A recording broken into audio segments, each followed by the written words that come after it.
सांगली मिरज परिसरातील इंजिनिअरिंग आणि MBA कॉलेजच्या शोधात असाल तर ही रील पूर्ण बघा, प्रत्यक्ष येऊन खात्री करा आणि मगच ऍडमिशनचा निर्णय फायनल करा। हे आहे सांगली मिरजेच्या मध्यवर्ती ठिकाणी ऑटोनॉमस NAC A ग्रेड असणारं अंबाबाई तालीम संस्थेचे Sanjay Bhokare group of institute Miraj. इथे MBA, पॉलिटेक्निक, इंजिनिअरिंग मधील 7 ब्रांचेस मधील तुमच्या आवडीच्या ब्रँचच्या प्रवेशासाठी नक्की भेट द्या।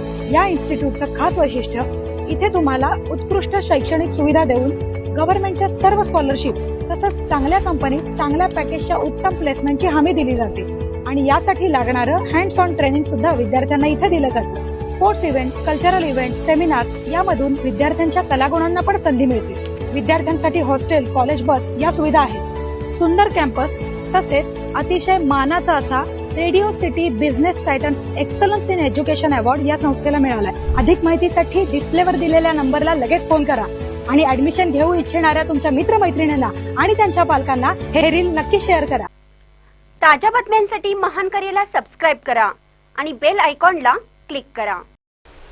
लिंग नाही तर चित्त बघा, तृतीयपंथी गोविंदांच्या दहीहंडीला पुणेकरांचा उत्स्फूर्त प्रतिसाद।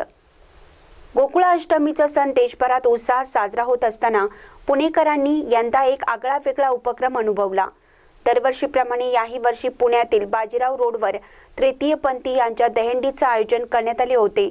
यंदाचे हे 3रे वर्ष असून या दहीहंडीला पुणेकरांनी मोठ्या उत्स्फूर्ततेने प्रतिसाद दिला। दुर्गा ग्रुप महाराष्ट्र राज्यतर्फे आयोजित या दहीहंडी सोहळ्यात तृतीयपंथी समाजातील अनेक जण सहभागी झाले होते। त्यांच्या मानवी मनोरा रचनेच्या प्रयत्नांना उपस्थित नागरिकांनी टाळ्यांच्या गजरात प्रोत्साहन दिलं।